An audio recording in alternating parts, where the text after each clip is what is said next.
Around the outside goes the Audi R8. Look how much Miller's come back into play. Exactly, Miller's still such trouble. He's left on second and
Hello everybody and welcome to the JPB Radical SR8 Championship. We've managed to get through the first half of the season now. We're into the closing stretch. Bathurst is very well used in these parts, in the Radical communities.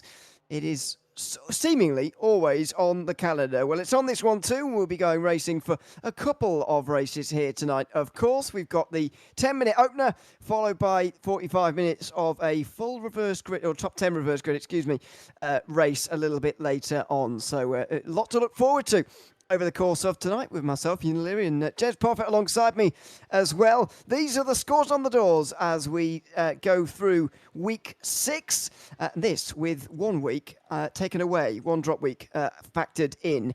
It is 21 points now separating James Barry and John McCutcheon, with Ewan Bramer just another 7 points back. A further 6 back is Jamie Bird before George Gonzaga and Paul Crabb are tied on 217. Mike Booson's the only other driver to have more than 200 points so far this season. Josh Reed, Menno de Graaf and Luke Maxwell round out the top 10, with Robert Williams a further 10 points behind. Stefan Mellis another 1 point behind that. Carl Jackalette, Graham Matthew and Dave Royston round out the top 15. Eric Harmon is in 16th place at Apollo Tempera. Julian Race and Wayne Palmer, the final of the 19 drivers who have scored points so far this season. Second drop round, of course, will be applied a little bit later on in the season. There are 2 over the course of these 10 races, and so the first one has already gone, but worth bearing in mind about that second one a little bit later on down the line. As I said, James, it is a circuit, Bathurst, that we visit very often in the Radical leagues that we do, and that's no different in this one. Round 6 is here at Bathurst, and plenty of the drivers, in fact all of the drivers, are going to have had plenty of practice for this one. Yeah, it's a circuit that, although we know well, right, and if we don't, then we're in deep, deep trouble. But I think it's also a circuit that people love. I think that's the problem. Drivers really like the drivability of Bathurst. And I think at the end of the day, it's going to make it very, very interesting. We've got about 11, I think it is, or 12 currently in the race. And I think, to be honest, that could be enough. You know, I was watching an IRL Radical race the other day that only had 6 cars in. And that's, as you know, tough to commentate on when you're doing 25 minutes with 6 cars. But I think we're going to be all right, because a lot of these guys are in and around the same time. They're all around the 1:59s, 2-minute 2:01s maybe. And I think this could be an absolute great ding-dong battle. And let's not forget, we've got the Conrod Straight coming down the back end. Going to be the main overtaking position without a shadow of a doubt. You can get the run going down into turn 2, down the mountain straight if you're lucky, but between Quarry and Forest Elbow, you've got nothing. It will be too tough to go through side by side. So overtakes coming out of Forest down to Conrod, into the chase down to Murray's, probably out of Hell Corner, going up to Quarry. Other than that, I'll be very surprised if we see anything in the mountain. Now let's see, it's a good point you make about the closeness of the field up towards the top. The top 6 all covered by just 3 tenths of a second. That's pretty remarkable, really, for a circuit of this length, and then a little bit further back than that, there are some bigger gaps. But I'm sure it could get even closer here, to be honest, because look who's in 7th place.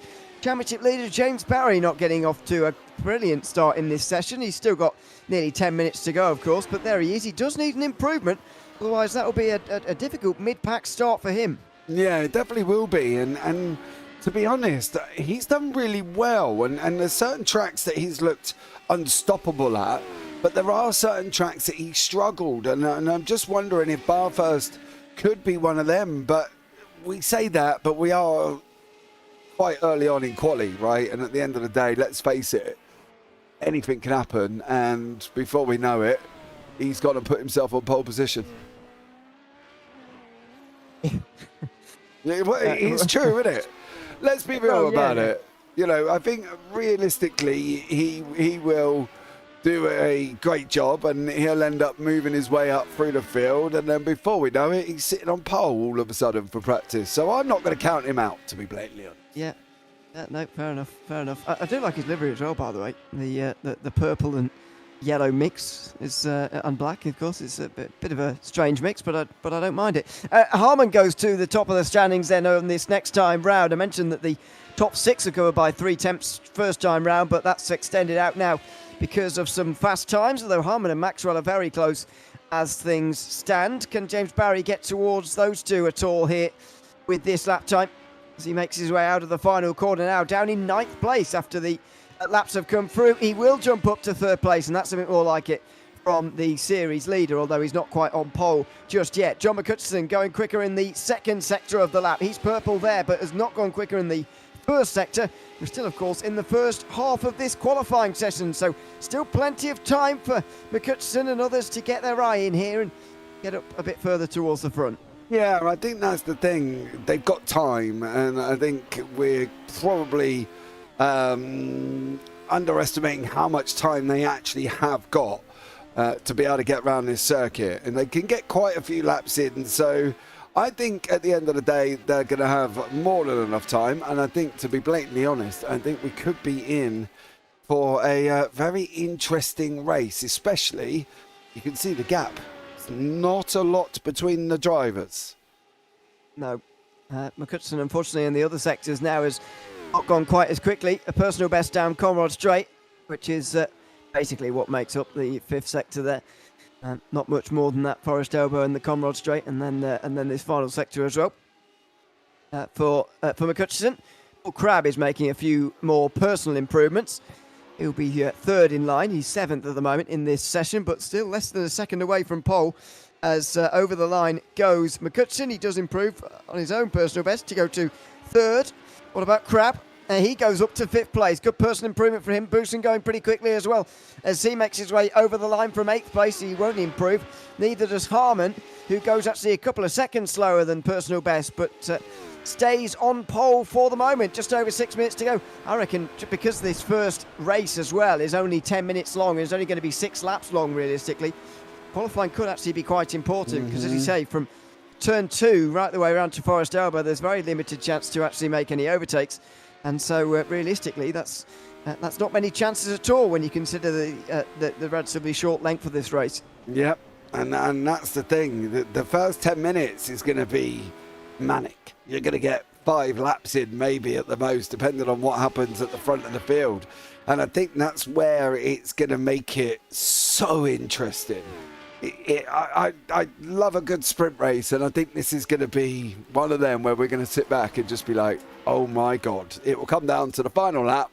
It will be Barry, McCutcheon, Maxwell running down the Conrod on the final lap of the race to basically take the victory. Bold prediction. I know. Tell me I'm wrong. Well, yeah. I mean, we'll see if it comes off. It'd be impressive if it does. so there we go. But we'll see. On that front, that was close to the wall there, over the top of the hill for James Barry. We always see this here at Bathurst, of course. The walls over the top are what makes this circuit so special. Through Sulman Park, that was turn 9. This is down the other side of the hill, just after the Dipper and Skyline. now downhill very steeply. The steepest downhill on the circuit, in fact, down towards Forest Elbow and then back out again. The guys at the bottom end of the circuit are coming over the line again and improving, some of them in some cases. McCutcheon does improve but stays in third. Mike Bousson over the line stays where he is in 9th place. It's struggling a little bit, but even though he is down in 9th place, remarkably less than a second off pole position, he is really displaying just how close this qualifying session is Bousson by being so close to pole but still down in 9th. Yeah, it's crazy, isn't it? It is absolutely crazy how you could be so quick, so fast, and then realise that actually when you go over the line, you're still down in 9th place. And that's the problem. But Mike Bousson, he's got all the effort in. He's at 2 minutes 9, and he's still 1.7 off pole. Insane. Yep, it's remarkable. But a real display of just what a quality field we have here in the Radical SR8 Championship. It's fantastic to see, as it has been all season long. Stefan Mellis is into the final sector right now in 11th place, by the way. A couple of personal bests there. Maybe an improvement into the top 10. And it does look like, with it, as I just spoke about, the top 9 do look very close together. But actually, just outside of that, there'll be a real scrap for 10th place here. Of course, very important to get after the end of the opening race of the day. It's very important to be in 10th or higher. And it looks like we're going to get a decent fight for that between Williams, Mellis and maybe Graham Matthew as well. Yeah, I think that's the thing. You've got to block, haven't you? Because let's face it, Bousson and Rolliston at this moment in time are not too far away. So at the end of the day, they're going to be involved in this. And I think we could have the front half of the top 7 and then the guys behind them after scrapping out. So I don't think this is going to be quite as simple as what we think it will be, as Luke Maxwell has got a purple on the board, a couple of greens. He's going to go over the line here in 12th place. 159.165. Go on, son, as he puts it up on pole. Good lap, but just less than half a tenth quicker than Harmon, who goes quicker again.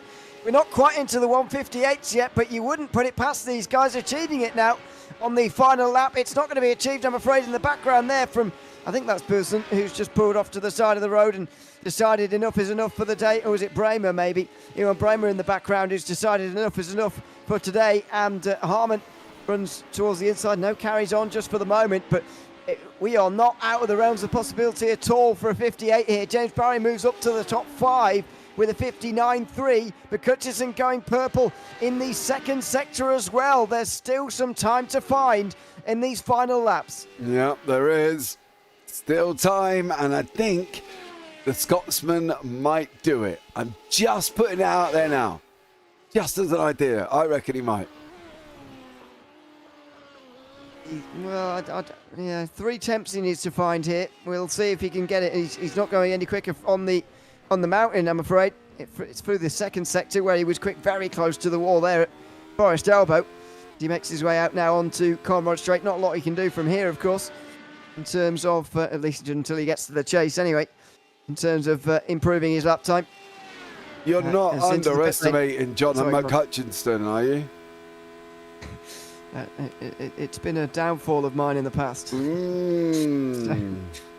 So let's see.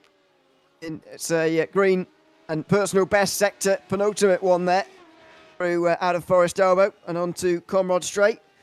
Even though I don't think he took Forest Elbow quite as optimally as he could have done. But anyway, out the final corner now for McCutcheon. Is he going to be anywhere near pole position here? It's not going to be too far away. McCutcheon goes up to second. Goodness me. It's a front row start for McCutcheon by the looks of things. Over the line just behind. Maxwell stays where he is. Harmon is going relatively quickly. Can he just put this one out of sight? No, not quite. Although that time would have been good enough for pole again. Only person who was quicker than Eric Harmon so far in this session has been Eric Harmon himself. Yeah. Eric Harmon doing a great job. 159.014. Look at them gap times. Oh, bro, are we going to be in for a treat over this first race? This is going to be close. It will be absolutely amazing, I think. I'm looking forward to this. Yeah, it should be good. James Barry moves up to 4th with that time. Stefan Mallis looks like he stays in position. And I think Sorry, this is Graham Matthews staying in position. Stefan Mellis is making his way around the other half of the circuit at the moment. There's James Barry. Just you saw in the background briefly there, although, as expected, time will expire on Stefan Mellis. So that is the opening session complete, and now 10 minutes of a race coming up to sort these guys out very, very quickly. Indeed, in a short and sharp first race. It's Eric Carman ahead of John McCutcheon on the front row with Luke Maxwell and James Barry on row 2. Paul Crabb and Ewan Bremer will be next ahead of Mike Pearson and Jamie Bird. Dave Ralston, Robert Williams round out the top 10 currently with Stefan Mellis and Graham Matthew. Of course, the top 10 at the end of this race will be reversed, and that's going to be a big point of contention as well, especially for those down towards the back.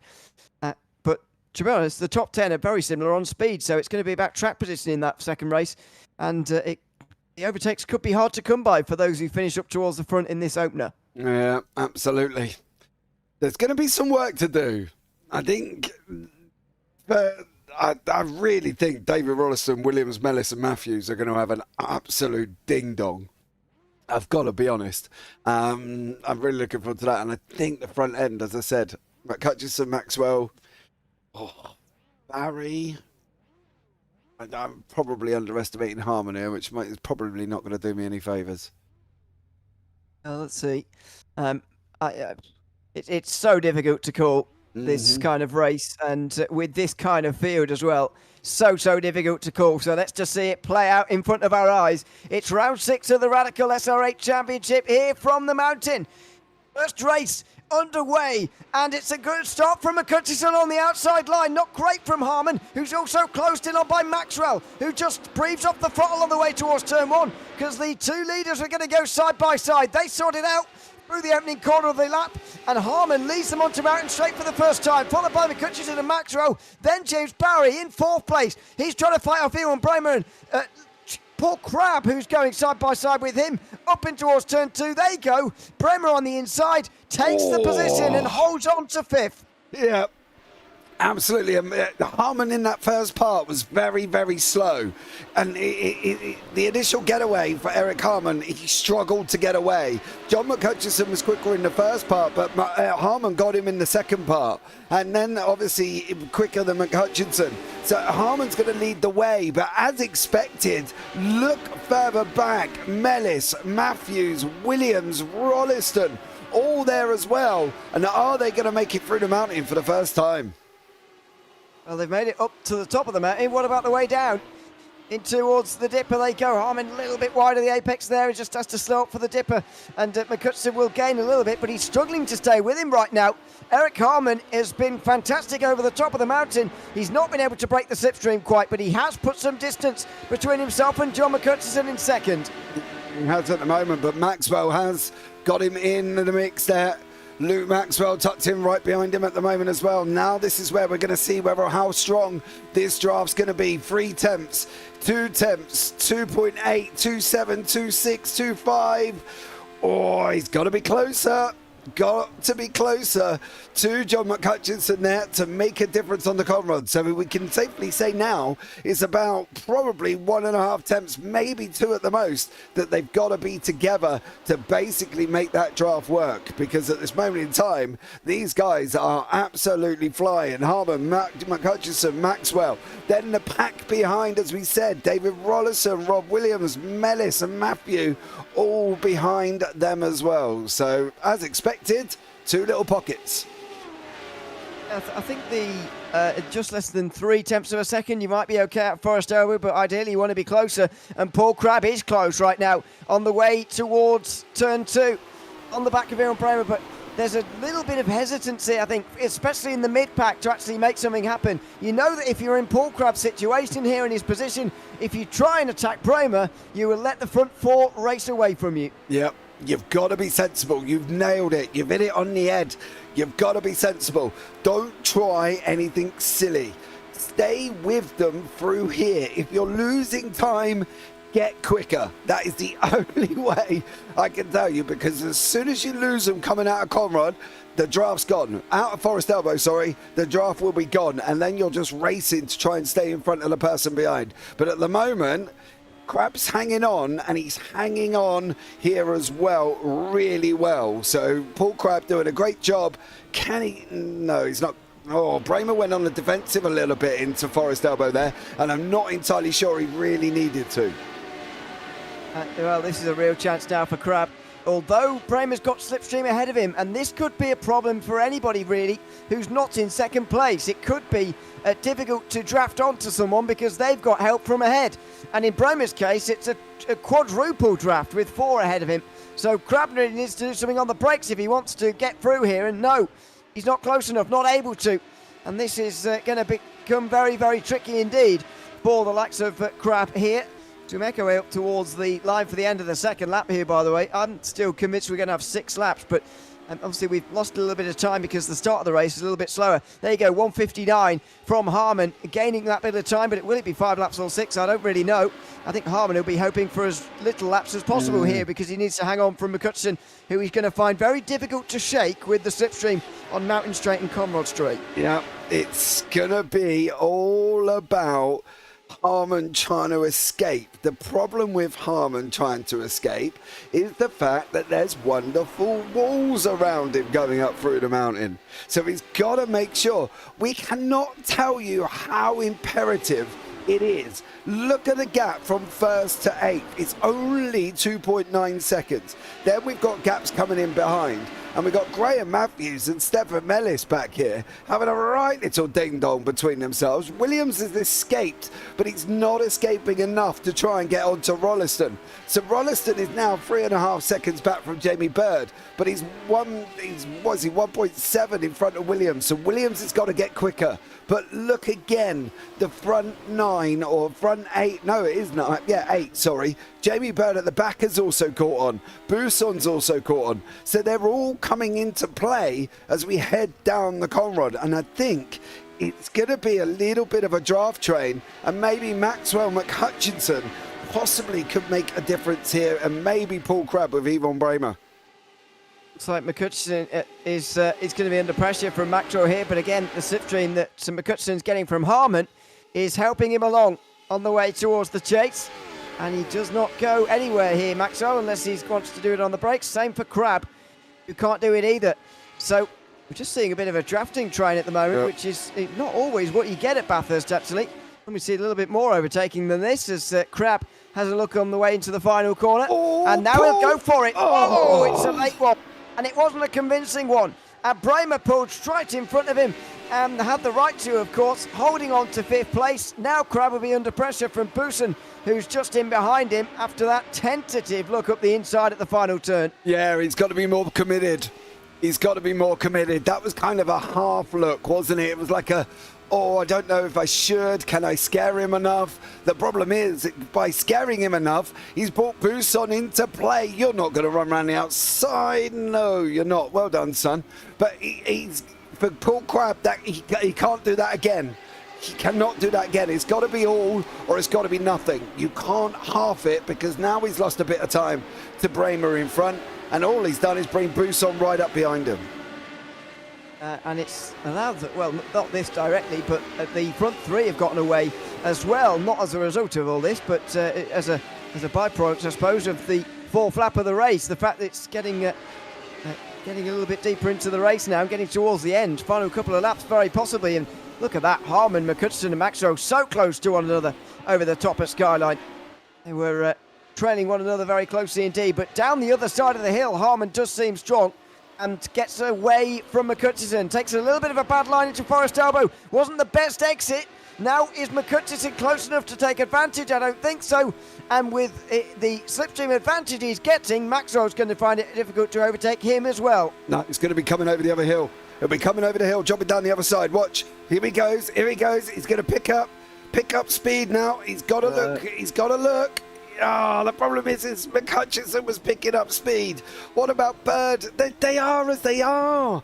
And I'm so shocked that we have almost got a DRS train happening in the Radicals here as well. We say about lap times, this is going to be 1:58, 1:59. Oh, there's going to be one more. I think we might have 6. Very close. No, it is. Barney's not waving. There's going to be 6. Well, I have seen the checkered flag come out without a white flag waved, so let's see on this front. I thought at the start of the race, though, it was going to be 6, so let's wait and see how many we actually get. Here we go. John McCutcheon looks like he's close enough now on the way towards turn 2, but if he goes to the outside here, he's in danger of letting Maxwell through as well. There's the view, and he knows it.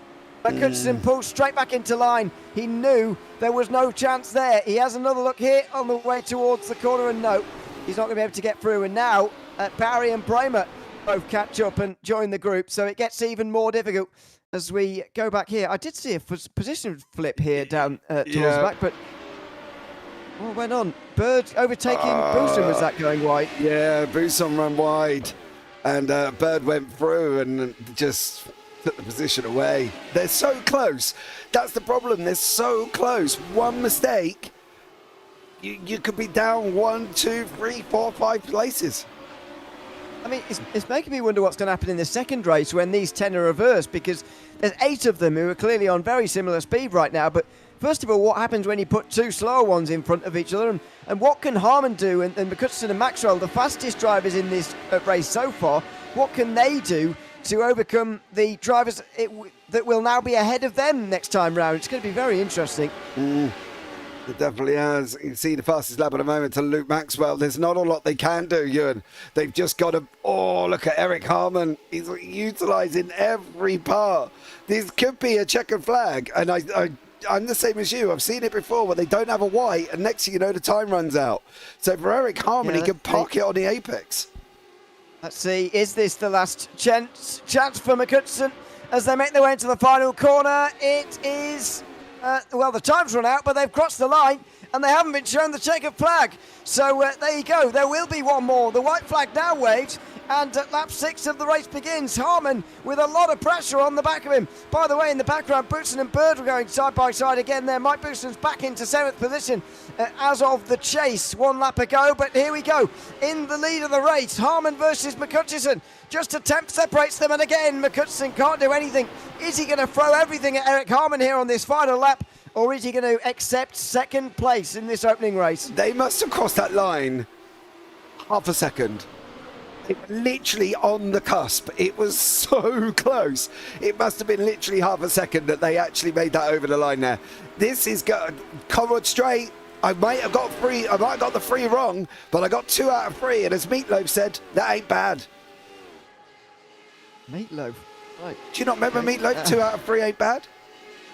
No. Oh my God. Let me know in YouTube chat if anybody else does remember Meatloaf's song 2 out of 3 ain't that bad. Oh, I don't probably know. in mind anyway. Down the hill they go through the dipper. I don't know if McCutcheon's quite close enough here, unless there's an error from Harmon. Can't see him getting close enough at all. Out of Forest Elbow, and look at that. It's nearly half a second. Eric Harmon's on his way here. He's surely on his way to a victory. Is Harmon. McCutcheon's going to be under more pressure behind him here. Luke Maxwell is going to be right behind and closing in now on the way down towards the chase. They're really closing in on Harmon as well here, but Maxwell is closer. Does he have a look? Oh, he does, and he forces the defence from Harmon. He knows it's the final lap and forces himself to go defensive, and he'll have to do it again into the final corner. Will McCutcheon go side and then switch to the other? No, not quite. He's going to go right round the outside through the final corner of the race. Oh, he's not quite going to do it. Here comes Maxwell. What's the line? No, Maxwell can't quite get him. In the end, the top 5 positions all stay the same in a few photo finishes. A remarkably close finish between the top 5 there. Oh, man, that's it, didn't I? How big was it? 0.6 seconds to the front 5. Oh, bro, that was literally insane. Graham Matthew comes over the line and Stefan Mellis there as well. 0.6 of a second. 6 tenths over the front 5. You can't tell me that ain't great racing.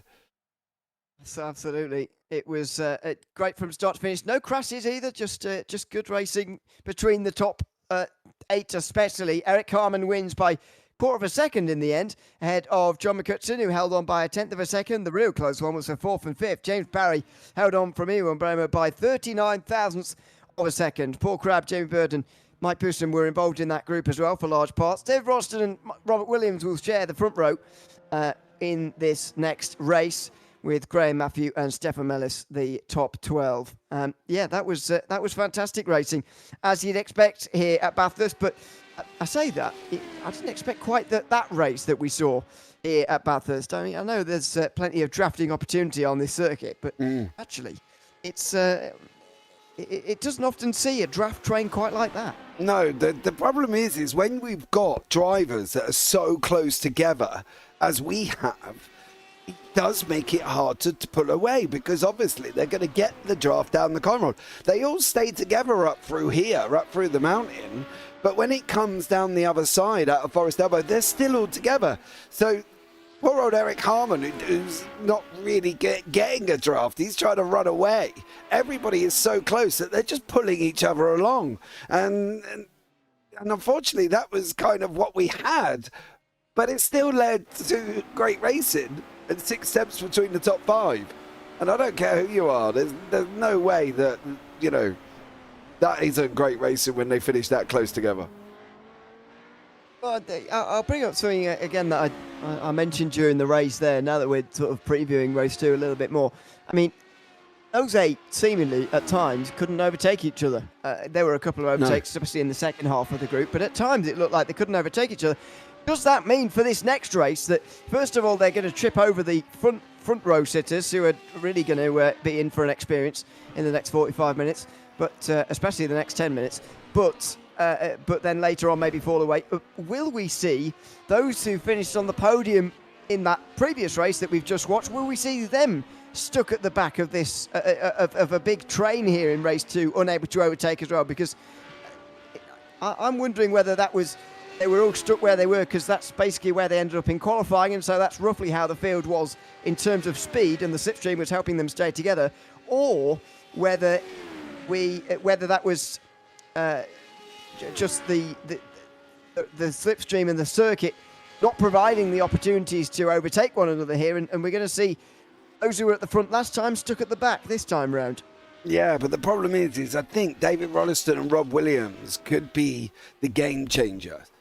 It's how, for them to hold on, for Rob and David Rolliston, they've got to get it up through the mountain first.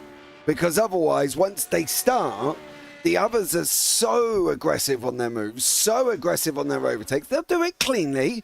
I don't mean aggressive, punt you into a wall. I mean they're so aggressive with their driving, the way that they drive and the urge to get to the front, that if Rolliston and Williams don't take it to the mountain section in front, it could mean they're going to get swamped. And once they start, they could be out of position. And then they're just going to get overtaken and overtaken and overtaken and overtaken. So I think it's imperative they get up through the mountain first. And I think for them to even try or remotely have a go, they've got to try and defend it. And that means that you might not be fast as the guys. In fact, they were on 201s. I think the top one were 59s. But you can still defend this as much as possible if everybody else is in that draft train behind you. And we've just seen it with Eric Harmon, who defended for his life on them laps that they've just done, and he'd still come out in front. Yeah. So we'll see how it happens this time round. Whether track position will remain just as important as it was in race 2 or race 1, or whether we're going to see something a little bit different. One other remarkable thing, and this is a good thing, by the way, no crashes during that race. I don't think anyone even hit the wall any time. No, Crab at the moment coming out of Forest on the final lap, he hit the right hand side, but that was literally it. And for that to happen at a track like this, just shows you the caliber of these SR8 drivers, because that doesn't happen. No, I don't recall that happening ever actually at Bathurst in my memory. No, it's very, very rare indeed. So pleased that it's happened this time round for us here in the Radical SR8 Championship. It's a great show or a great what's the word?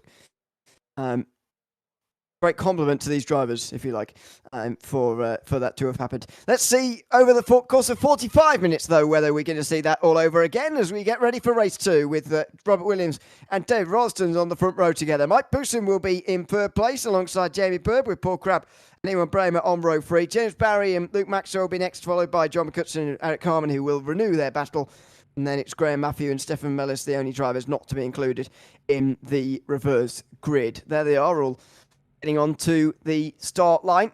John McGutson is going to take a while, as he normally does, along with Mike Booson, probably. I don't know what they do. They do it every time. I don't know what they do. No, I don't either, but there you go. John especially likes to take his time, but there you go. Last onto the grid, as per, but he's not making us wait for 2 minutes this time round, so we thank him for that, and we'll get ready to go racing. 45 minutes, the longer of the two races this evening, and possibly the most interesting. Let's see as the lights go out here at Bathurst, and goodness me, Mike Booson already looking for ways through. It's not a great start from Williams, I'm afraid, who pulls to the inside and breaks early to let Rolliston and Booson through. Mike Booson wants to get the lead here, and he wants to get away from the rest of the field, who he might see as slightly quicker than him. Over the hill they go, over Mountain Straight. Here he goes to the inside line. It's a tight line here. Booson, there's contact. He's on the very tight line. There's more contact. A huge smash. David Rolliston's in the wall. So are many others. Paul Crabb's involved. Jamie Bird, Graham Matthew as well. It's a disastrous start into turn 2. Oh, that was just side by side and inches of room. That's all they needed. They needed just inches. There was no need for what happened. They were literally, Booson just needed an inch, and he didn't. And then Bird got hit by Crabb. Williams was in there as well. So Jamie Bird got a thump from Paul Crabb, and you'll be able to see it now. He literally goes into the corner, hits him round, and then Williams has just got nowhere to go. He was so tentative. That's the problem for Rob Williams. He was so tentative, so careful. He ended up putting himself in that situation.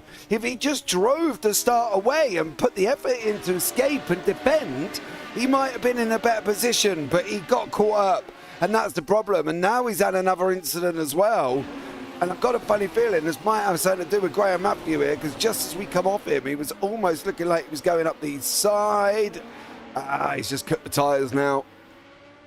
Just cut the tyres. He already had damage, but oh goodness me, that's a bad looking car.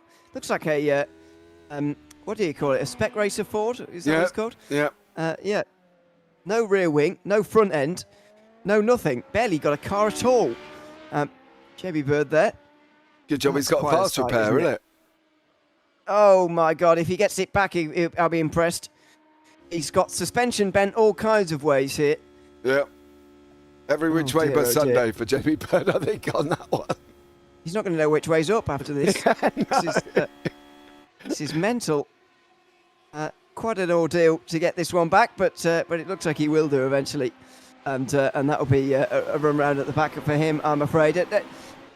Slightly personally responsible for that first race. It was so clean, there were no incidents. It was all great, and unfortunately, only the second corner of the second race, and there's been a huge crash involving a third of the field.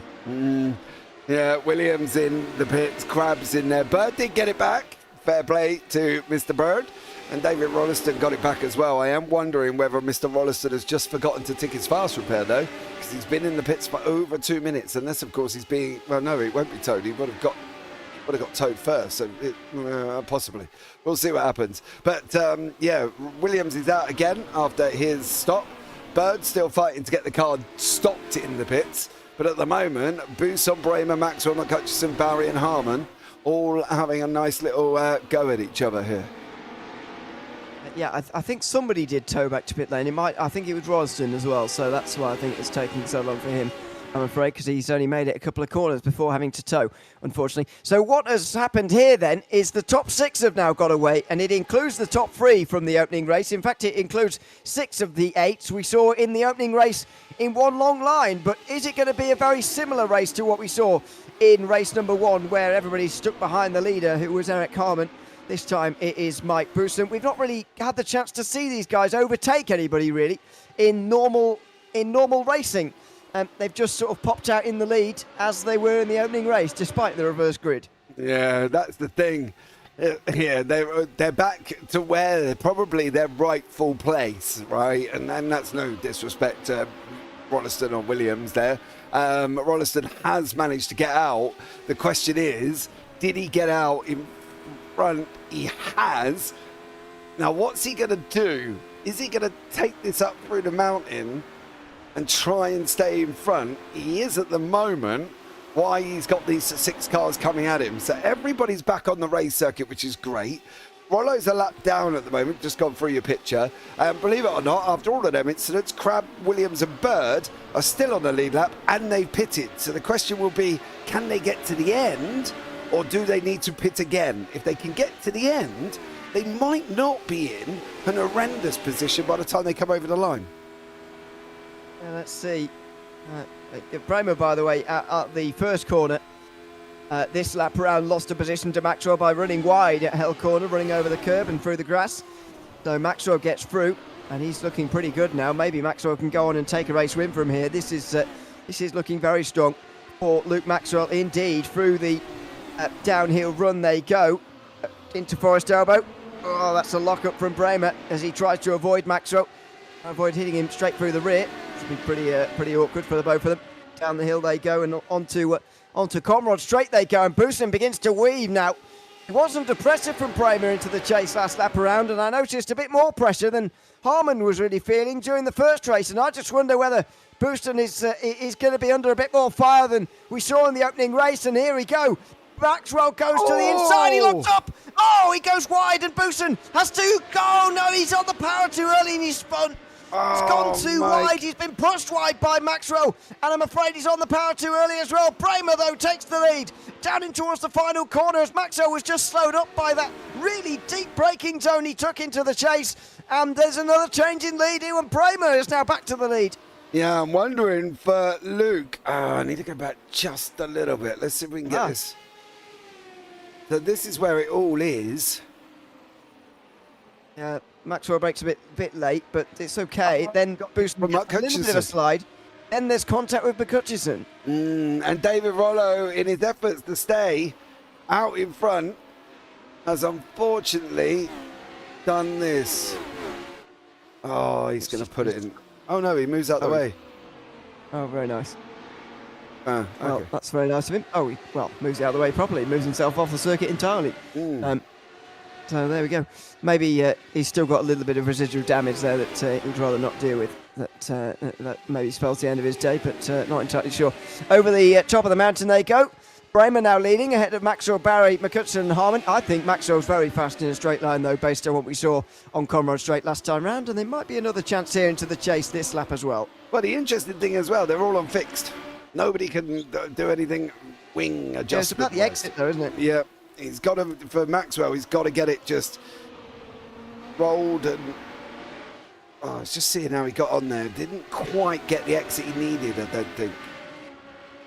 Well, he enters wider, and I notice he uses the slope of the land a little bit more than maybe the others. And that's really helping him, although he wasn't in second last race, don't forget.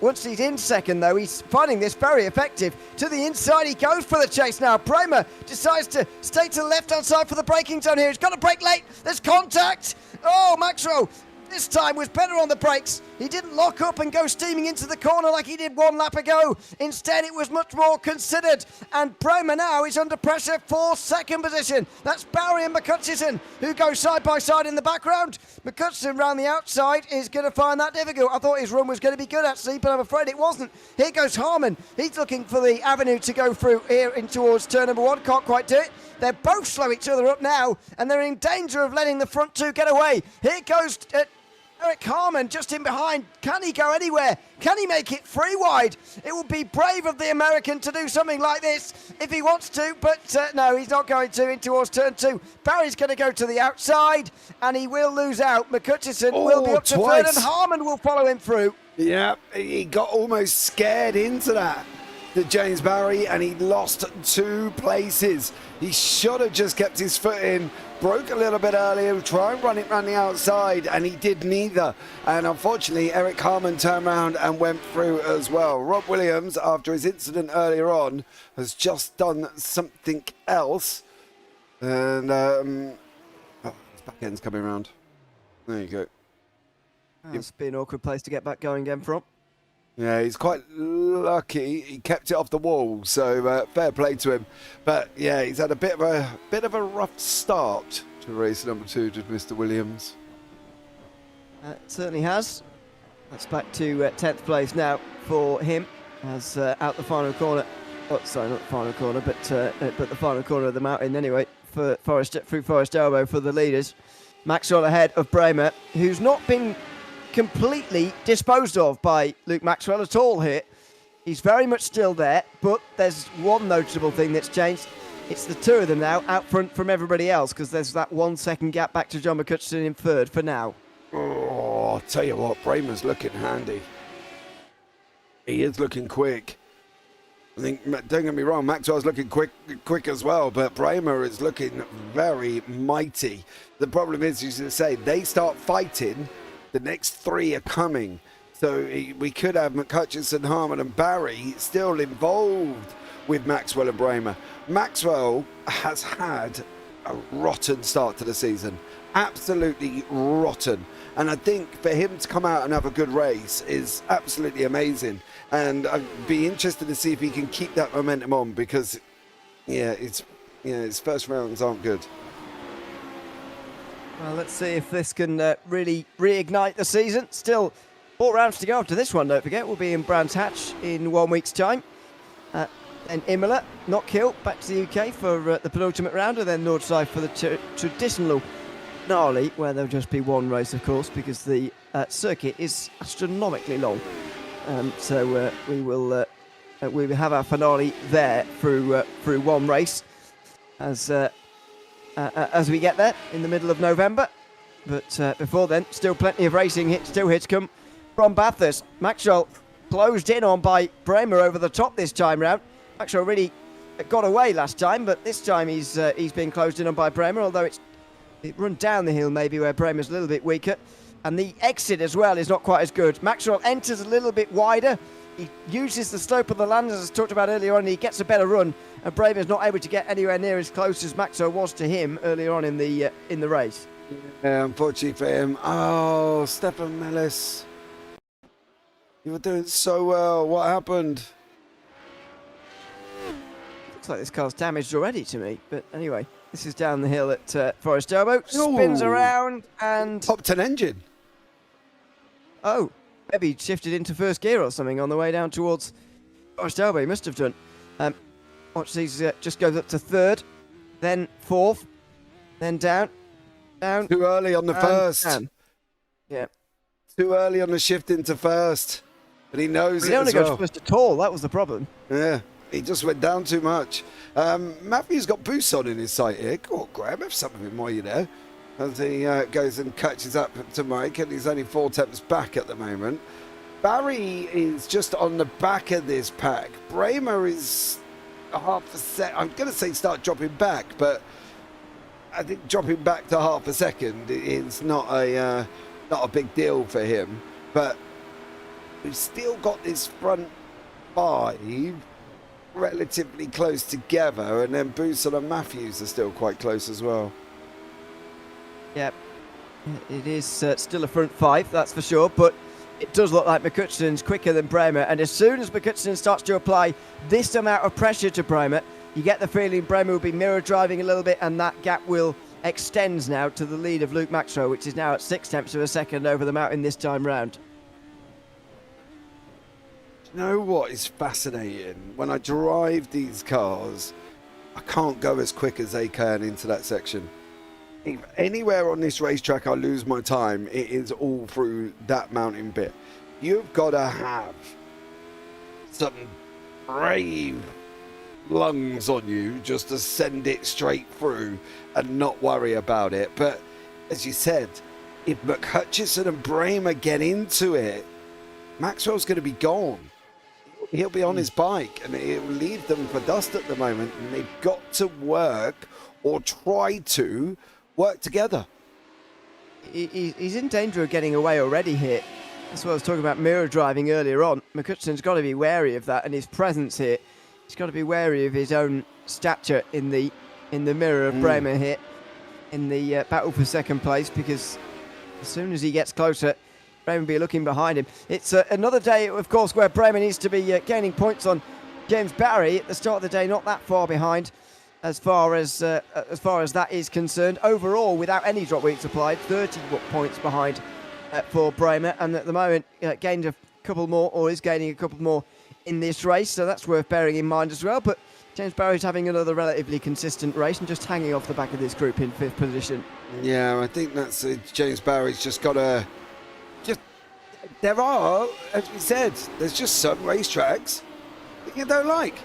And maybe this just isn't quite Barry's racetrack.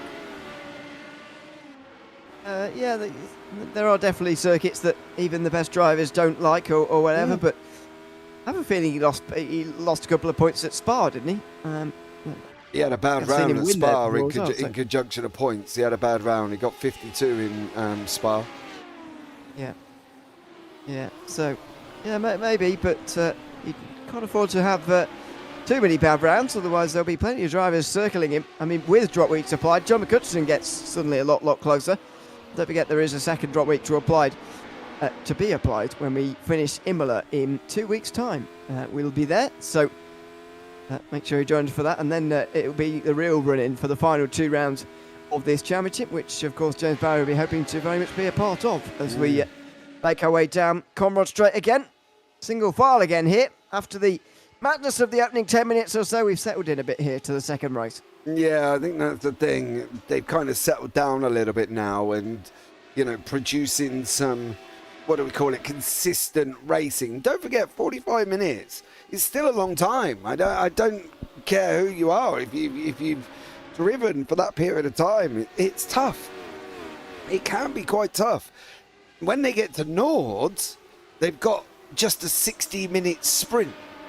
Now that is going to play into the hands of how and where and when they're going to pit, and whether or not it's going to be 1 or 2, because Nords is tough on fuel, and there might be a little bit, possibly a fuel save in there, because they can only go for about 30, maybe touching on 35 minutes.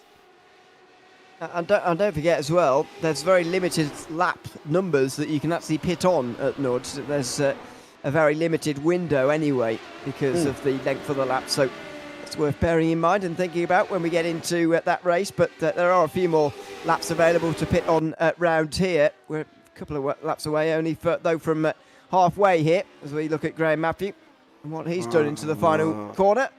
Slides on the way in. First one, and then didn't catch the second one. Just goes for a half spin, but he's back going again, still running in at 7th place, a respectable 7th place. Yeah, Mike Bousson's got on his bike a little bit here. This now comes down to the battle of the pit stops. It now comes down to the fact of how... Oh, Bramer's in the wall. Yeah. Be careful. Don't want to do that constantly there, sir. It's now going to be the battle of the pit stops. It's now going to be if Harman's going to make a move over McCutcheon and whether or not he's going to go and try, I think he might here, or is he going to save fuel and follow? I think for a minute he's probably saving fuel and following. Very close behind Maxwell there was Bramer on the brakes. He made that bit of contact out of Forest Elbow, but he was still quite close as they got on the brakes there. This is the end of lap 9. Halfway should be the end of lap 11 here, I think, or lap 12, somewhere around there. So we're really not that far away from halfway now. There's a personal best for Bramer, a fastest lap overall for Harman, who's ahead of James Barry, of course. Just hanging on the back, and that was a mistake from Bramer. That was a definite mistake. Will the slipstream save him from John McCutcheon, or will there be a pass here for the Scotsman? He's got the double slipstream, of course, but he's not going to go for it, I don't think. He has a look to the inside, but he's not going to be brave enough quite. Bramer! Oh! He didn't really do either there. He didn't go for the move there to John, neither did he back out of it. He sort of just left his car in there, and very nearly there was a crash between the two. You know what? He reminded me. Good evening, George, as well, by the way. Gonzaga's in YouTube chat. He was almost like a scare tactic. He just left it there, seeing what Bramer was going to do. He knew how much room he had to give Bramer to come across his nose. He ain't silly, right? He knew what he had to do and how much room he had to give him.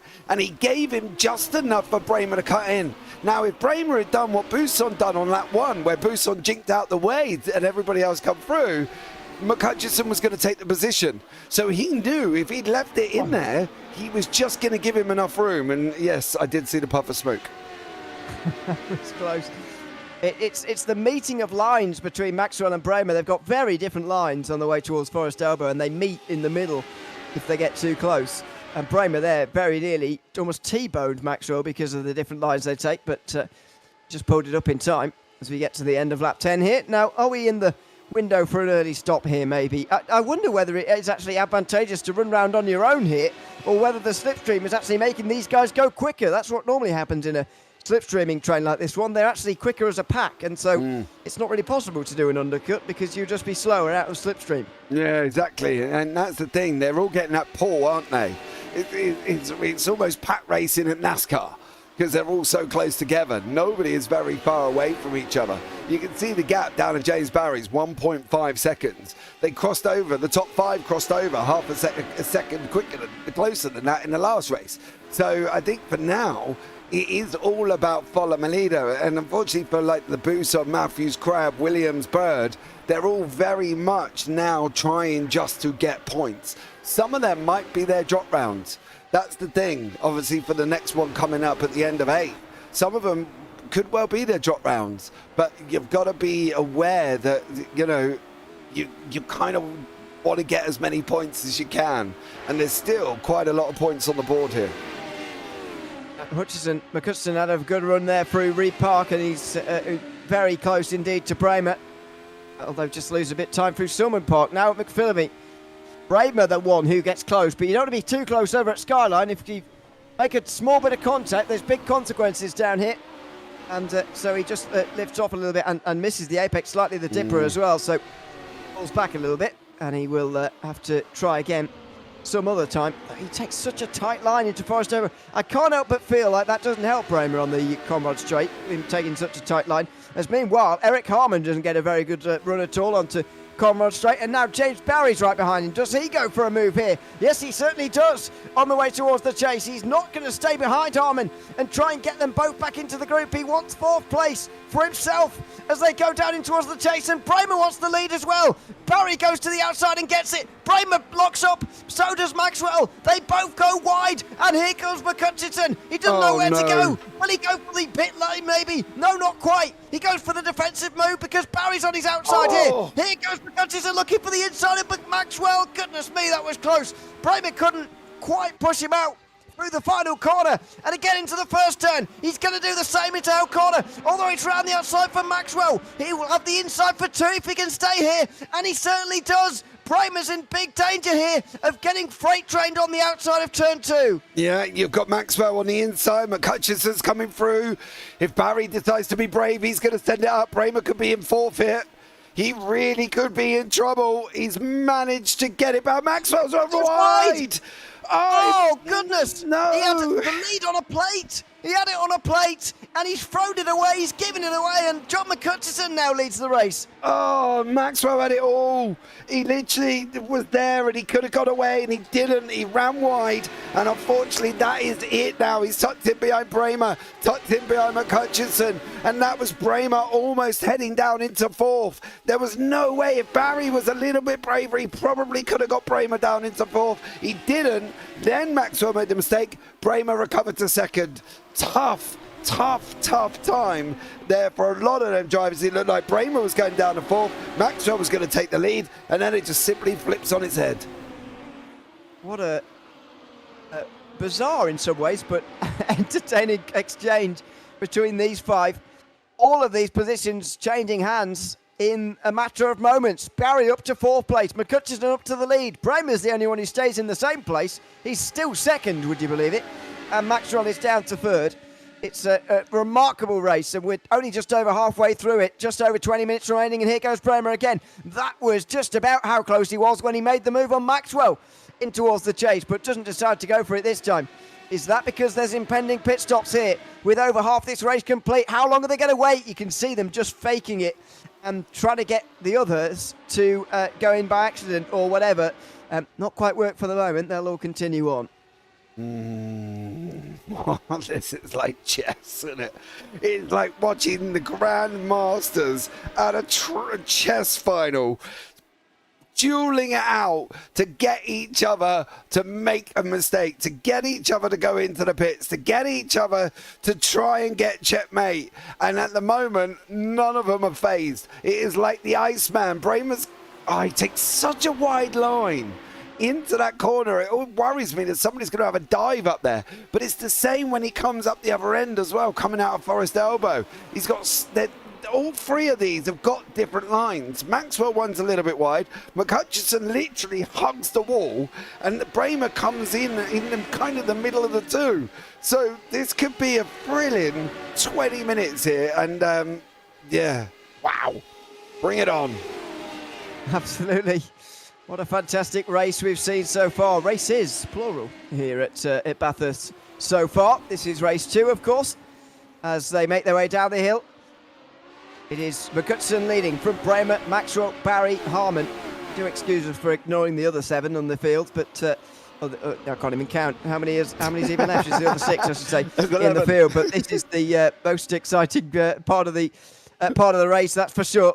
That wasn't a very good run out of Forest Elbow for Bramer, but with the slipstream of McHutchison, he might well just get dragged back on terms. There is Maxwell, close-ish, but is he close enough? Moves to the outside, has a look here. He wants his second place back, he wants his lead back, but one step at a time. Here on the outside through the chase, he's not broken quite late enough. Bramer should hang on here, although he can't slam the door shut. Here's McHutchison's chance. He's got to try and drive away here, because there will be a chance. Maxwell's through, Bramer goes wide, and here goes James Barry. On board with Harmon in the final corner now. He's looking to take advantage here, or is he? Is he looking to just wait? Barry goes round the outside. Here goes Harmon as well. This is turning into a bit of a nightmare for Ewan Bramer, who's dropping down the field.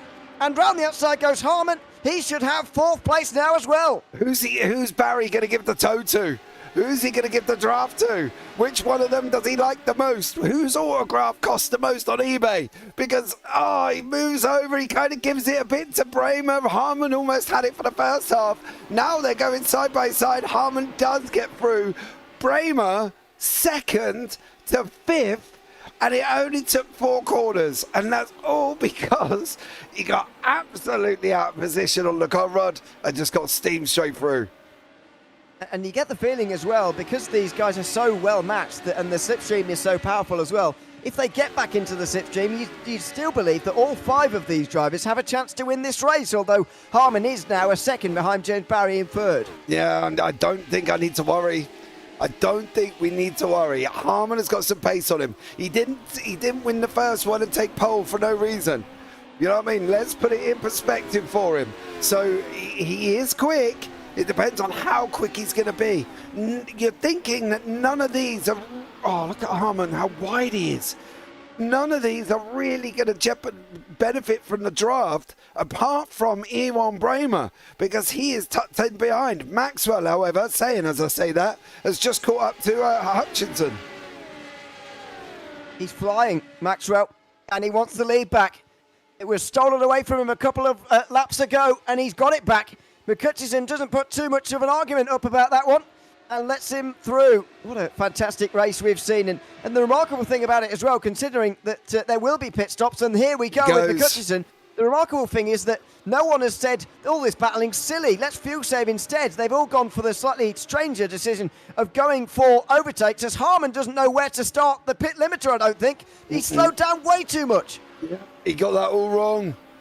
He literally just got the entrance into the pit lane completely peaked-on. I don't think he knew. No. Let's have a look. He can't see the light. He has a spin, first of all, and then he puts the pit limiter on, just thinks, yeah, this is okay. There's the line. You see the yellow cone on the right. There's the line. So he's cost himself a lot of time there. He'll be out the group now. Yeah, absolutely. And that is just practice. We were talking about it the other day, and I was talking to him about pit lane entries. No, it might not have been you. It might have been Tom. Was it you? We talk about it all the time, so possible. Yeah, and you'd practice in and out of the pit lane, in and out, finding where your line is, finding where your lines are. And Harmon got that wrong, to the tune of he just come in half a second behind McHutchison, going out 7 seconds behind him. Yep. That is substantial. That is rather a large margin.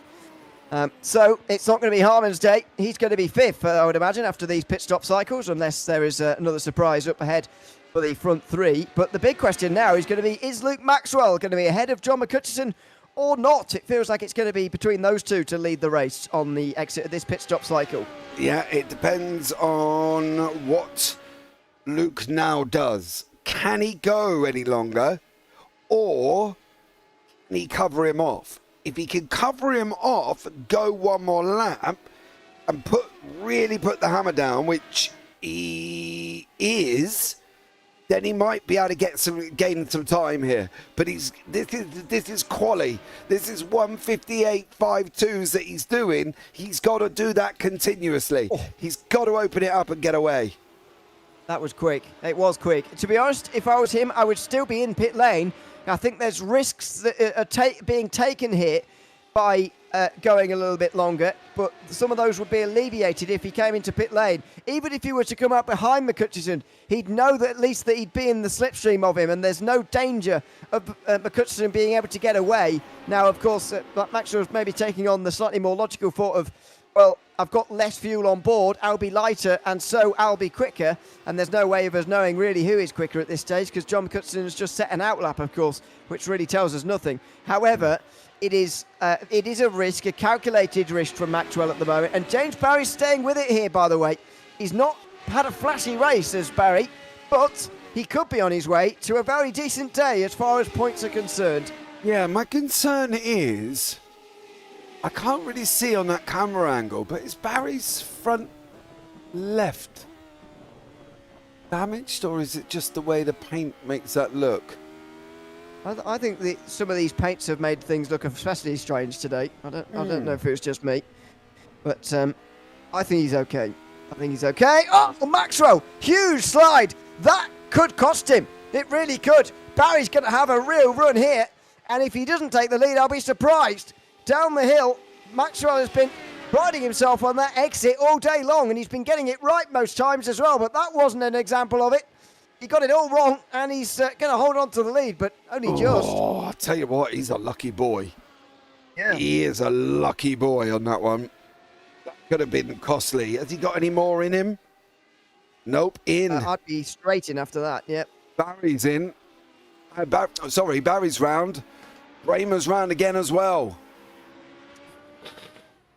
Are they thinking lighter on fuel, quicker times? I guess so, but I think it's a risk, personally. If you stay with your rivals for most of the race, you can take their slipstream and stay with them a lot easier than you can when you're the other side of the circuit. Let's see where McCutcheon is, though, in relation to Luke Maxwell here, who's just making his pit stop right now.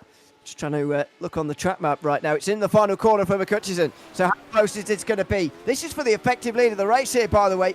On board with McCutcheon. Maxwell is still stationary. Oh, it's a big gap. It's a very big gap. And McCutcheon is going to be leading this race by some margin. If James Barry's pit stop is not a good deal shorter than Luke Maxwell's, then John McCutcheon has got an unassailable lead in this race. He has just pulled a masterstroke. He has just literally pulled. And you know, the thing as well is that man will kick himself when he needed the most perfect lap he's ever going to get in his life going in, and he didn't get it purely because he made a mistake coming out of Forest Elbow. George Gonzaga, if you don't register for the next round, it does send you notifications. So if you don't register, when I put it up in the Discord, that's why you missed it, because it does send you notifications when you register, dear sir. So that's on you, George. I'm pinning that one on you. Jamie Bird and Rob Williams have come together. Williams, of course, had an absolute awful start. Way too tentative for his own good, and ended up in a big old ruckus in turn one when there was about 4 of them buried in the wall. So unfortunately for Rob, as much as I love you, and you know, you used to be your neighbour and everything else, and you got me into iRacing, that was kind of on you. You needed to get away from the start and drive like you were actually going to go out and win that race. That's Jamie Bird right behind him right now. Oh, we've seen this before. Down the inside into turn 2. That's exactly how the opening lap incident started. It was Mike Poulsen down the inside of Dev Rollison, though, wasn't it? In towards turn 1. Turn 2, I should say, on lap 1. That was quite a crash. I do have news from David Rolleston, right? I was speaking to him. He said he didn't put the practice in on the track that he loves, right? He said, then I made a mistake of giving Mike a car width on the inside, thinking only a lunatic would go there. He said, I felt like Max at Cops. So that was obviously Hamilton. Oh, dear, yeah. Max at Cops Corner. I then come back and said, well, Mike does drive a tractor, mate. He has poor spatial awareness. He just needed that inch more from David to basically be able to make that through. But yeah, he literally just said, I was not expecting him to carry on and try and go through the bit. So there you go. Is it true farmers have poor spatial awareness? I thought you needed to be quite accurate to be. Mate, have you seen them driving combine harvesters down the A303 or down some of our A roads? Obviously, I haven't. No, obviously not. But they're all over the place. Some of them, I could give them knitting needles and they'd weave me a jumper that wiggly down the straight. I can tell you that much. Some of them are really bad.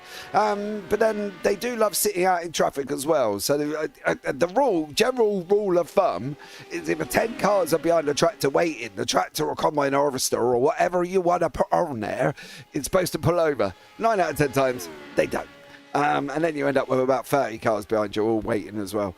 So there you go. I do have another funny story about a combine harvester as well. I used to work with a school teacher while these guys are going in. And don't worry, we will pick up on the pick battle that's coming. Used to work with a teacher. She said every time I used to go past the tractor, I used to beep at him.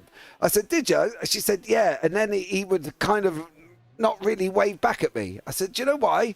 She said, no. I said, because you're beeping at him. I said, he thinks you've got the hump with him, not the fact that you're trying to say thank you for moving out of the way. She went, well, that could explain a lot. I said, yes. That would explain a lot. There you go.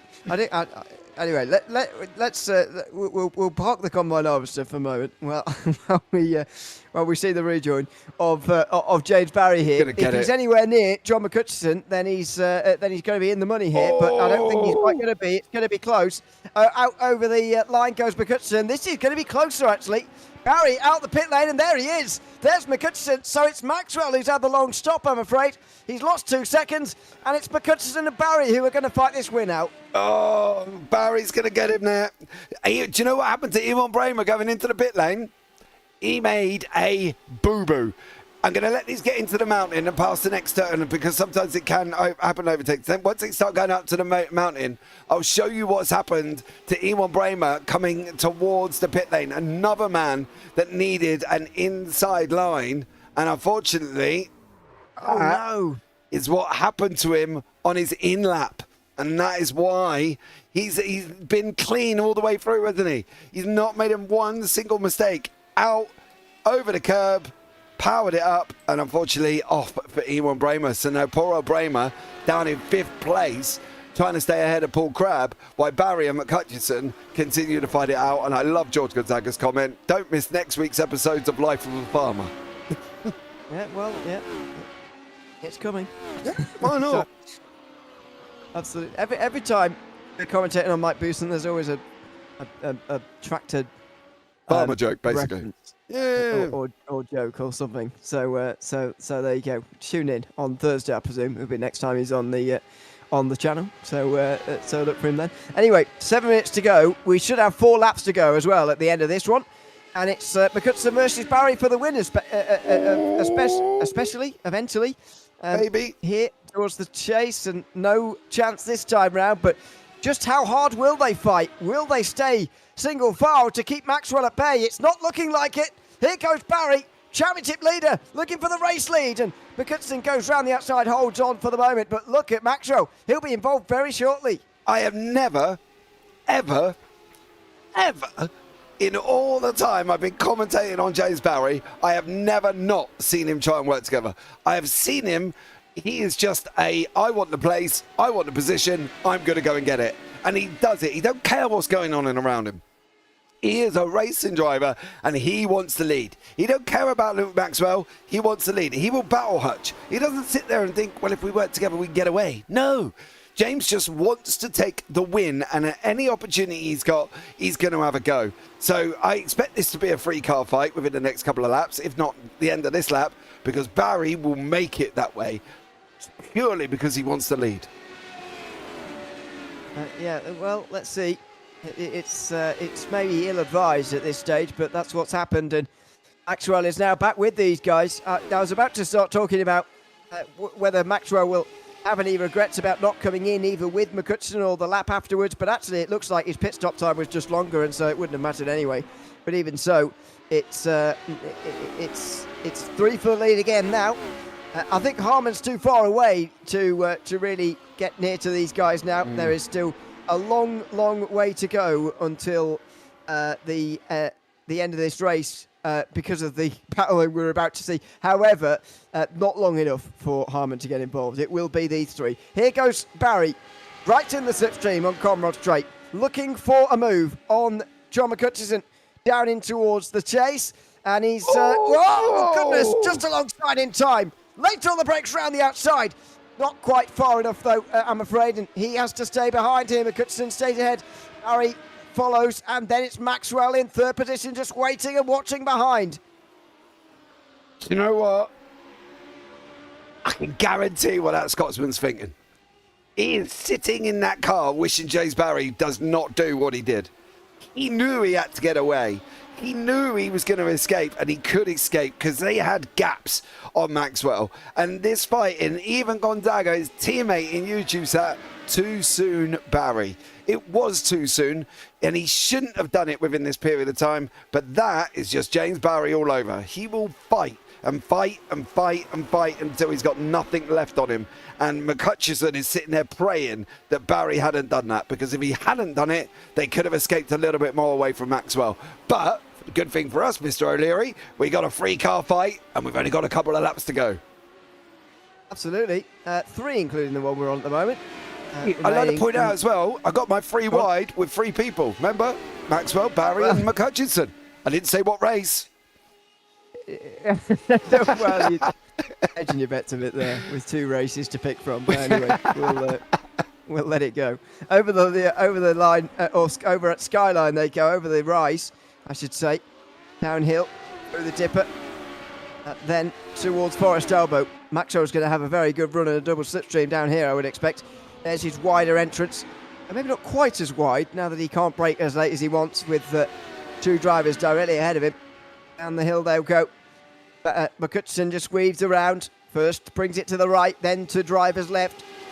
And Barry will close in, then over to the right again. Needs to be careful with this. Another move to the left here. He can't go on the defensive now, McCutcheon, because he's moved around far too much. And here goes Barry taking advantage. McCutcheon goes down the middle of the road, but there goes Barry. So late on the brakes. Oh, goodness, he pulls it up just in time. McCutcheon goes right round the outside again. Maxwell makes an error. He's nowhere to be seen. Here comes McCutcheon. He's back down the inside into the final turn. He's back in the lead again here. Although he goes too deep now. Here goes Barry. Just gets McCutcheon swiped across his face, and now in towards the first corner. He's going to be on the outside line. He's going to have to be brave. He's not going to go for it into hell corner. Oh, we're going to have one and one more. I think we're going to hit 24.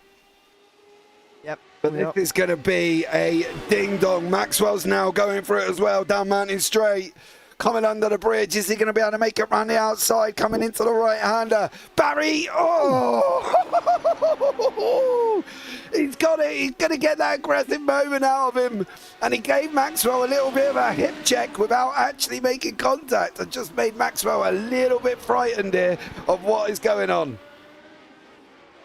I think McCutcheon there was just maybe breathing off the throttle a little bit to slow down in front of Barry and almost box him in alongside Maxwell, but he didn't let that happen to himself there, James Barry, and he holds on to 2nd position. He's so close behind McCutcheon. There's surely going to be another go down in towards the chase. Is there going to be contact because of how close they are? That's the problem.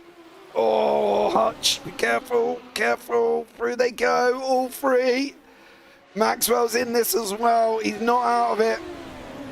This is going to be... It'll be the final lap next time around, but this is going to be a absolute drama of what is going on here. This is going to be, yeah, good luck. Yeah, big drama on this final lap to come for sure. Here goes Barry. Goes again. To the outside. It will be the inside for the first part, of course. By the time they're in the braking zone, it'll be the outside. It looks like it'll be clear maybe by the braking zone. Contact! Oh, they've just held it on the road. I've no idea how. but they've just about held on. Barry now leads the race, but there's still one more lap to go. And Maxwell is not going to attack McHutchison. The Scotsman's going to have a chance to catch the series leader and give him one final go on this last lap. Final lap. Barney's just waving behind the timing tower. Over the line they go. Coming into Hell's Corner. Is the final lap going to be hell for James Barry? It definitely is going to be. He's got to go. You've got to go left. You've got to go right. You've got to do whatever you like. Maxwell will not challenge Hutchinson on the final lap. Not a hope in Granny's hell is he going to go and challenge him. They want to get up there. They're not silly. And both of them are going to have a right old go going down that Conrod. But I tell you what, if the... Oh, Barry! Oh! If the door opens at the mountain, I'm not saying McHutchison's not going to go for it. Oh, goodness, that's close again. Out of the cutting. Look at this. McHutchison is all over him. Surely he's not going to go for it over the top of the mountain here before the chase, but he's crawling all over him here. Look at that. Off McHutchison's nose. It just shows how close he is. Stay off the curb. He's going to come down now into the top of the hill. Through we go. Barry's gone in very, very quick. Oh!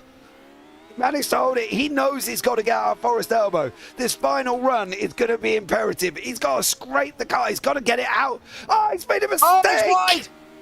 Oh, it's a mistake from Barry. And Maxwell, by the way, is really close here. This is going to be dramatic on the very final lap of the race. McHutchison goes to the right-hand side. There's barely any space there. Can Maxwell find an avenue here to go down to make it free wide? There's not the space here on the Conrod Straight. He needs to find some on the way towards the chase. Through the corner they go. The fastest corner in Australia. And it's James Barry down the inside making contact. McHutchison has to go off the road. Maxwell loses his front end.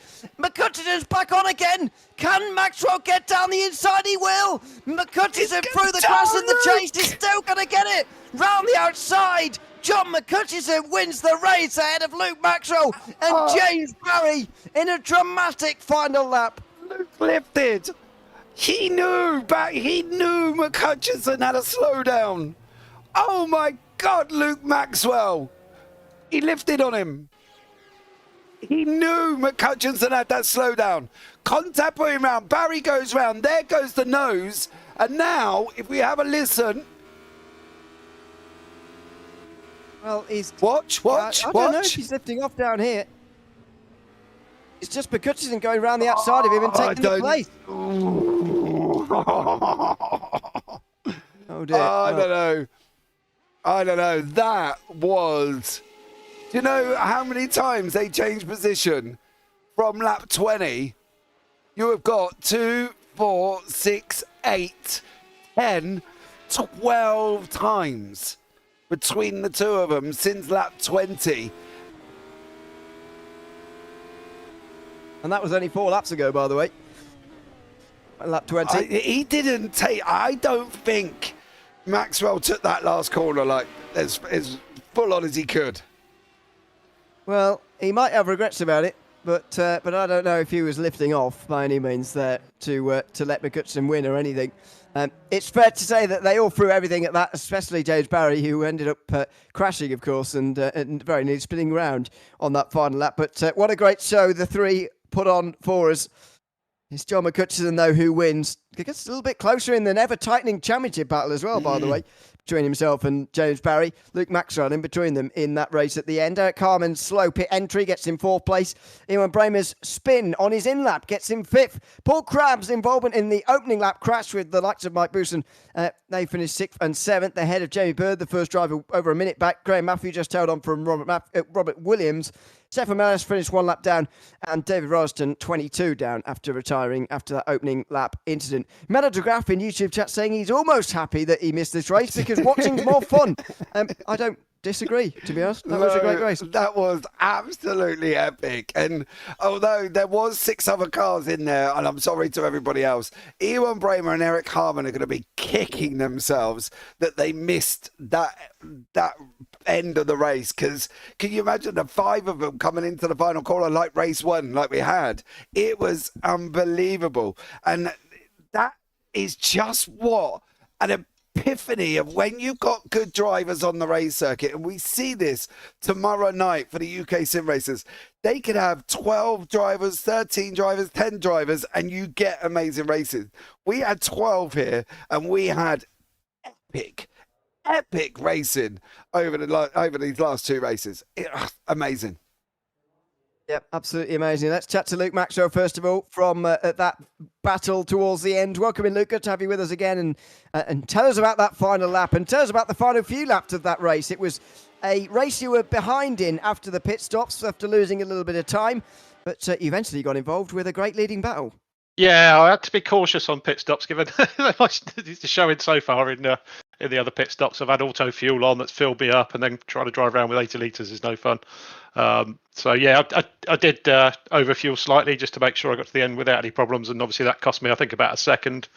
But luckily James came out ahead, and he was close with John. So I was telling John they should battle, let me catch up, which they did, and then it was a cracking last lap. Really, to be fair, I think. It was just it was always going to be tight at the end there. I think with cars so close and trying to keep it clean and race that closely is always a challenge. I think I might have been able to get the run on John at the end there, but I've had last lap incidents there before, on the inside. So it's pretty tricky to get on the throttle without spinning into the wall. Did you lift? I lifted a tiny bit, but only because I was being cautious. I was cautious into that corner, given the inside line is a nightmare around there. Told you. So, yeah. James wanted to see a big crash by the sound of it. I did not. Mate, they were having an epic ding dong, and I said to you, did John get a slowdown coming through that last chicane? No. He just got off track. Yeah, he got off track and carried on, and obviously the outside line there's quicker, the inside line's tighter. It's it's a tough one to hold without causing. Obviously I don't want to take John off. So I told you, Ewan, he lifted.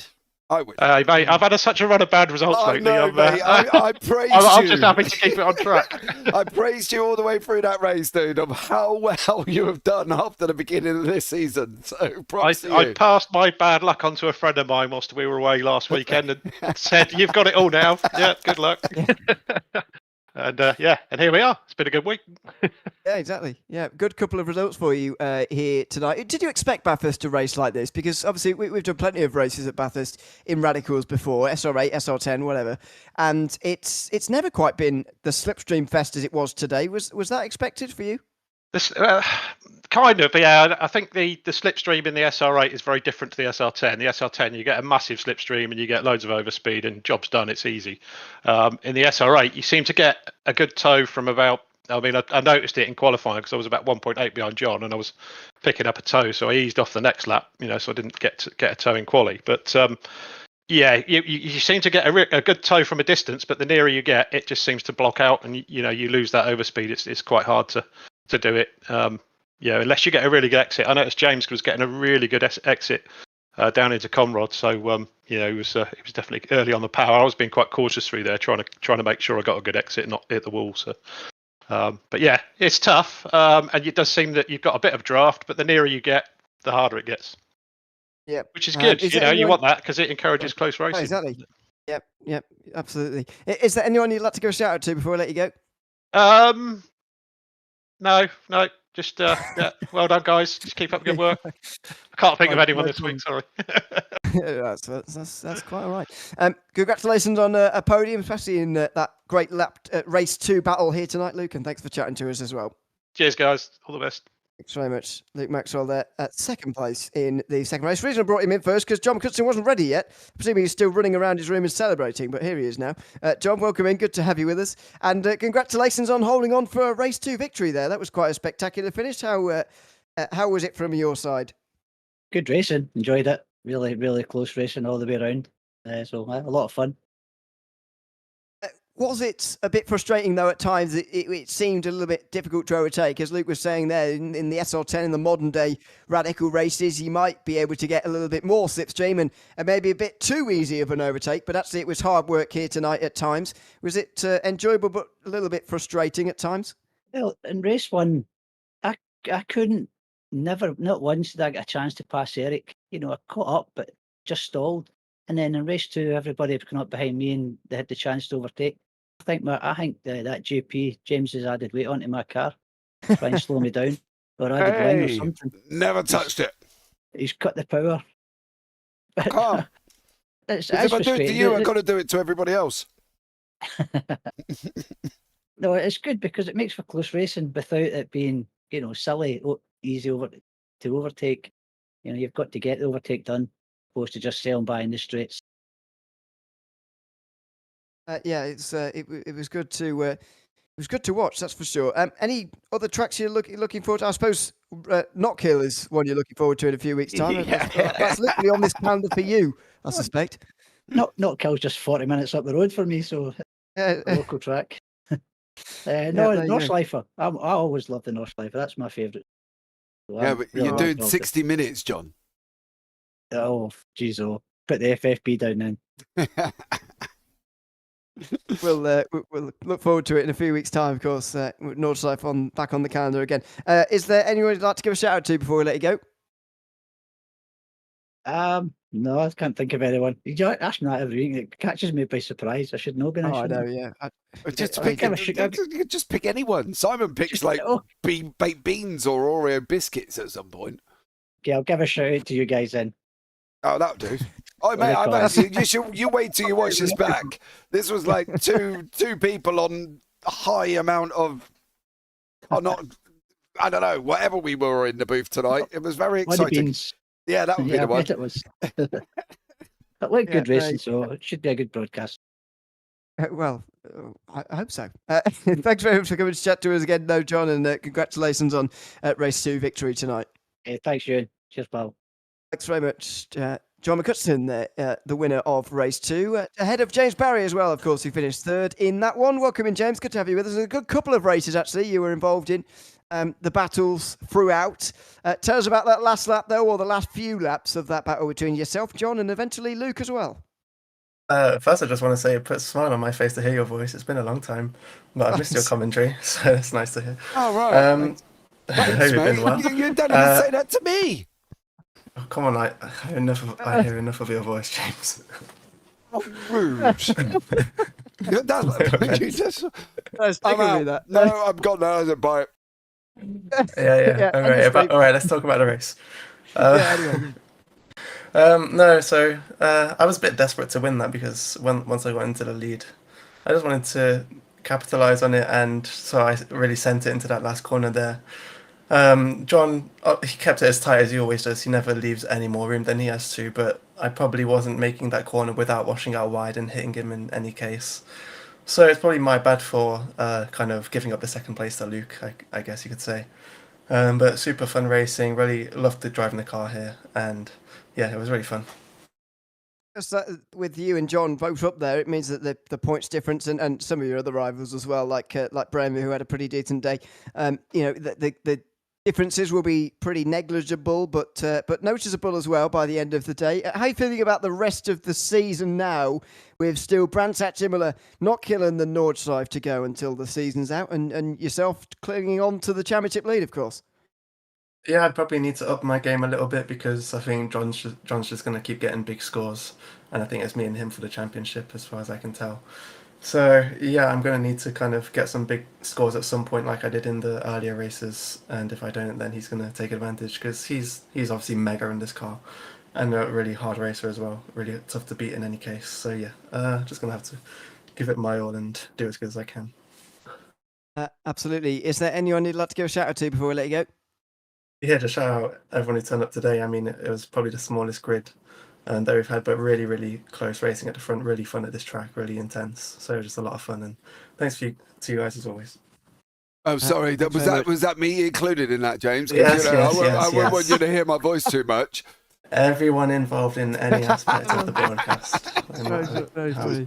Very funny. Thanks very much for coming to chat to us again, James, and we'll see you again in a week's time. All right, see you. Cheers, mate. Thanks very much, James Barry, there, third place tonight in race 2 at Bathurst, and up there, of course, in the first race. That's right, that really tickled. But no, that was harsh, wasn't it? You know what I mean? Oh dear, savage, really. But yeah, anyway. I know. Jesus what a great Christ. couple. Yeah, what a great couple of races we've seen though tonight at Mount Panorama. I mean, I must admit to getting sometimes a bit sick of seeing these cars round here because we do visit every season. However, that was fully worth it this time round. A great couple of races. Oh, absolutely. That I have not been on my feet like that for ages. And I was on my feet for that whole entire final lap. It was just absolutely amazing. And where else do you see 6 tenths between 5 cars as we had in race 1? And then we have that on race 2 at the end with 3 cars going at it. Oh, that is just what racing's all about, bro. That was absolutely mint. It was fantastic. Absolutely. Look forward to your company again in a week's time. We'll be at Brands Hatch for round 7 of the Radical SR8 Championship in a season that's hotting up now. John McCutcheon and James Barry will be pretty much locked together on points now after this race, and after the drop round has now been applied for this part of the season. We've got a very, very close situation indeed, so it's one not to be missed. We'll be live same time, same place in 1 week's time. Make sure you subscribe for all the other racing that goes on throughout the week and between now and then, because there's plenty of it, of course. For now, from myself, Ian O'Leary and James Parfitt alongside me, it's goodbye for now, and we'll see you in a week's time at Brands Hatch.